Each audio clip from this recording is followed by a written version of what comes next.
अब बड़ी निक लागेला बड़ी निक लागेला हो बड़ी निक लागेला। दुल्हा जी सुनाई दे रहा है? कैसा लग रहा है? अच्छा लग रहा है? तो बताइए वहां से अच्छा लग रहा है? मैं तो चाहूंगी कि आप यहाँ पे आ जाओ, ये अंतिम लाइन है, एक बार आप आ जाओ प्लीज, प्लीज आ जाइए ना। नहीं आइएगा कोई बात नहीं, आप वहीं से इधर ध्यान दीजिए, ये लास्ट सॉन्ग आपके लिए मैं गा रही हूँ। अरे दुल्हा के माथे पर सहना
तो बड़ा सुंदर लगे, और वही लड़की जब दुल्हन बनेला तो बड़ा सुंदर लगे।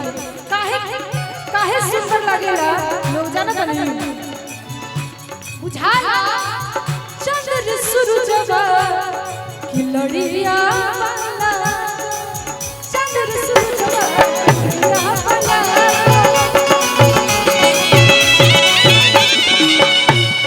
अरे चंद्र सूरजवा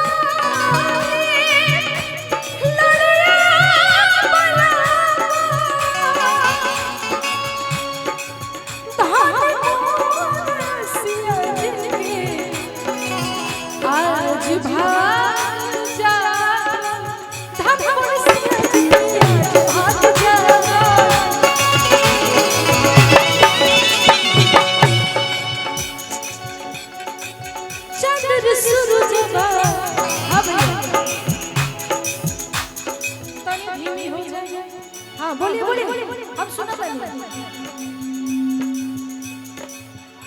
अच्छा लड़के के चाचा ऐसे ही चलिएगा, थोड़ा झूम के यहीं पे तो झूम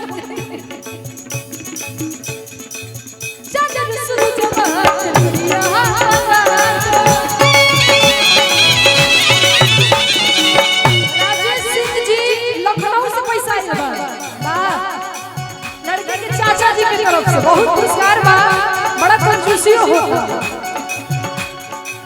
धन धन मैया धन बरसिया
शिबू एंड बाबू आ जाइए।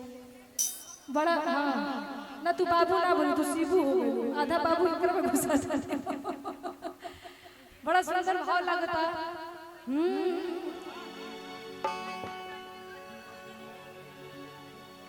अंदाज़ अपना देखते हैं